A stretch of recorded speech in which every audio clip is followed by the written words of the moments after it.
Hello. Does your child or adolescent have physical health problems where there's not a complete cause? There's not an organic cause that's been found. Then there is the term that, from a psychological point of view, we use, and that's called a functional disorder. And what I'm hoping to do in the next few minutes is to try and think together with yourself in terms of what a functional disorder means and how it can be managed. I'm Dr. Srilakshmi. I'm one of the child psychiatrists. I'm also a pediatric liaison psychiatrist, and I'm based at Apollo Children's Hospital, Chennai.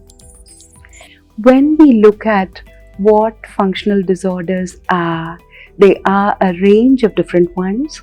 For example, children may present with neurological concerns in the form of loss of consciousness, movements of their limbs, movements of their whole body. We call them drop attacks or drop episodes where they fall to the floor, and there is a possibility that they may have different movements of their body. Where there is not an underlying organic cause for it. And what I mean when I say organic is that there is no medical reason for it.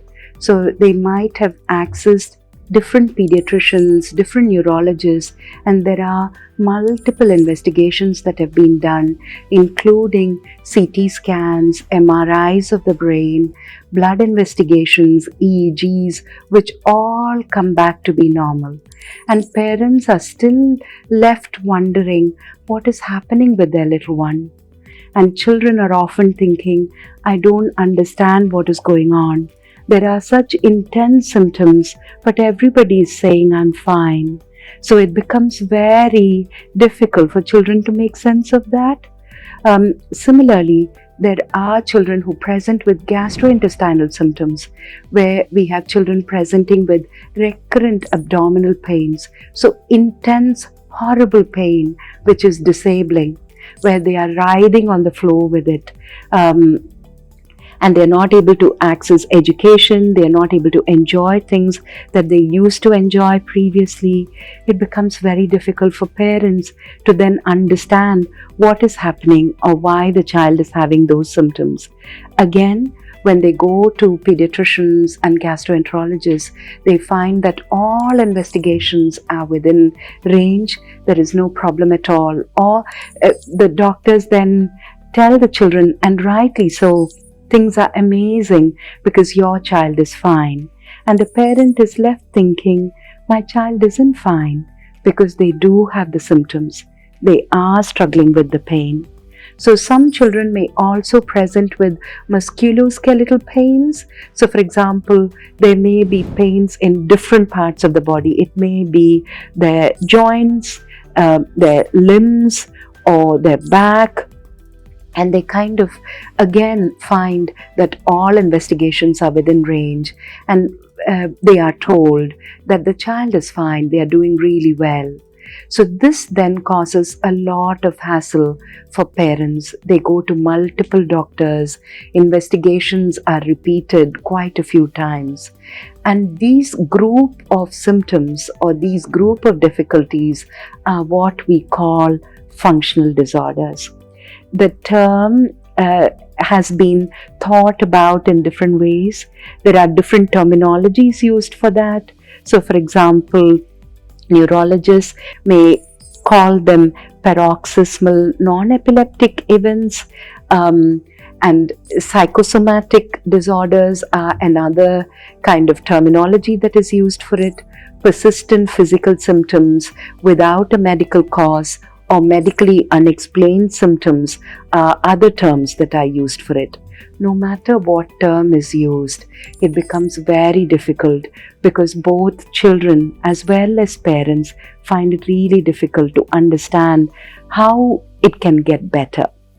So when we think about what causes these symptoms, what is absolutely fascinating is that though there is no problem at all in the body, there is a possibility that this is of a psychological origin. Now, there are certain times that the child or the young person may not be aware that they are under a lot of stress or pressure. So again, we think about most of the psychological distress or difficulties arise from the brain.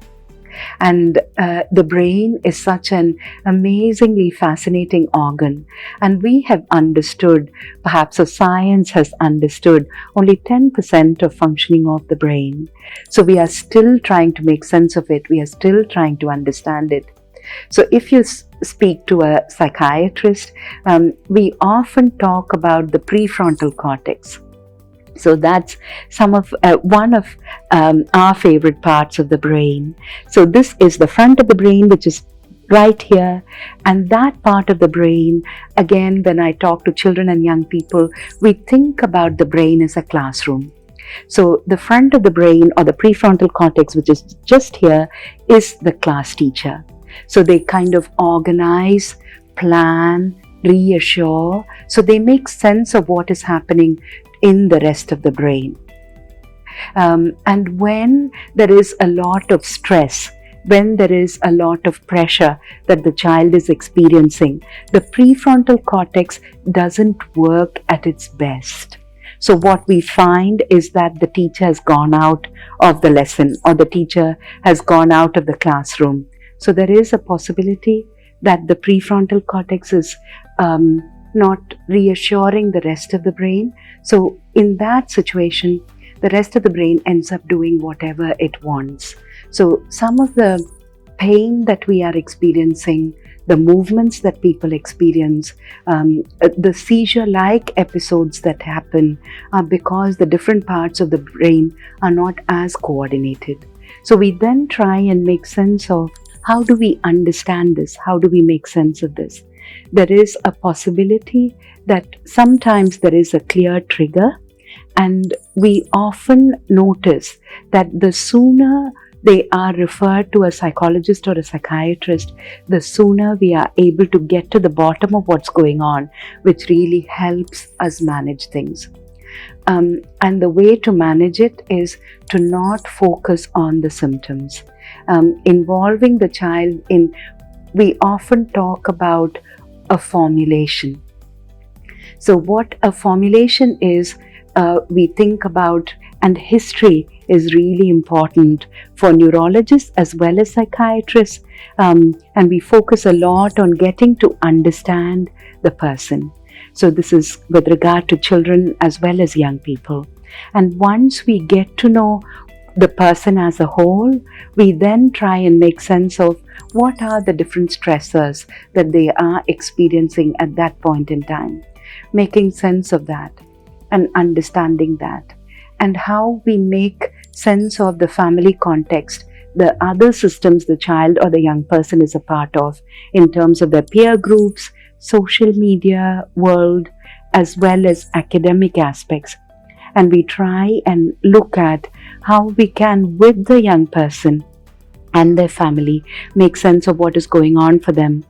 The understanding is the first step in getting to a management plan. So the management plan again involves psychological, social aspects as well as pharmacological aspects where it's needed. The psychosocial aspects might be to try and think about how those episodes are managed. The first important aspect to remember is that these episodes are absolutely real. They are not put on. The child is not making it up. The young person is not making it up. And it is not attention seeking. So it's really important to clarify that, because this is something that is definitely happening within the child's brain. So we often look at the reason it's called a functional disorder is because there are no structural aspects which are abnormal, but the functioning within the brain, how the different parts of the brain talk to each other, there's a problem with that. So it's possible that all investigations are within range and there is nothing that we can actually make out. So when we look at how we manage the aspect, it's about how we actually deal with the episodes. The more attention is paid to the episodes, the longer it carries on, the more intense it becomes. So it's trying to look at how we can get a child or young person doing what they usually do and back to their routine as quickly as possible. If they have the episodes, they have the episodes, but it's making sure that things are as safe as possible around them. Teachers understand that it's not risky, it's not dangerous, and it's absolutely okay for the child to have those episodes.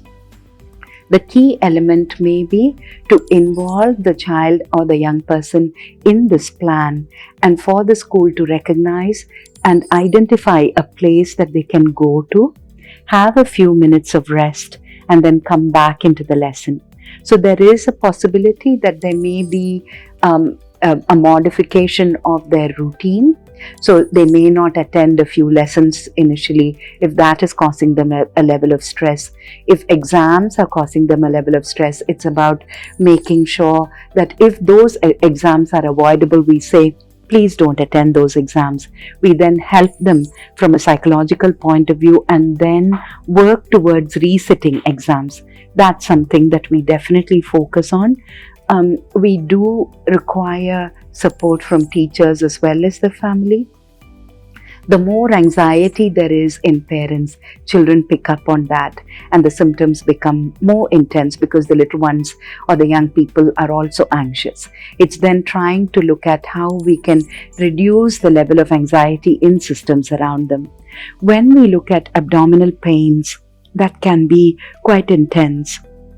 And it's definitely not that the child is putting it on. So what we often notice is that there may be an underlying physiological process that has triggered it. So there is an amplification of this process. We use the term hypervigilance. So normally, clothes are not on our body. We don't often feel it, isn't it? We get to a point where we become completely desensitized. We are not too worried about wearing clothes. It doesn't cause us too much discomfort. That's how the brain works as well. There are some triggers, some impulses that are constantly coming from different parts of the body to the brain, but the brain understands and knows which impulses or which messages to focus on and which not to focus on. But when there is a lot of stress and pressure, we often find that even some impulses that could be completely ignored by the brain is not being ignored, and this becomes amplified. This is the reason for the amplified response with the pain as well. And we work on trying to reduce the amplitude, reduce the intensity. This can require medication sometimes, and it's really important to identify if there is what we call comorbid anxiety, depression. Are there other emotional health, mental health difficulties going on? So we often notice that younger children develop these symptoms a lot more, and it's more common in younger children. It's not that it can't happen in adolescence. With adolescence, it can be more intense and it can last for longer periods of time when it does happen, but it's completely treatable.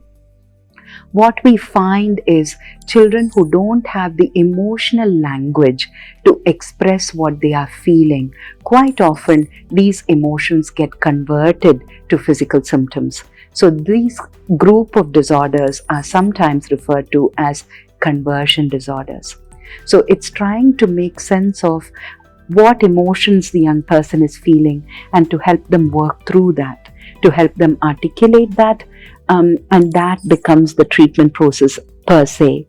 So if there is significant anxiety amounting to a disorder, significant depression amounting to a disorder, we often treat that and we find that these symptoms remarkably settle.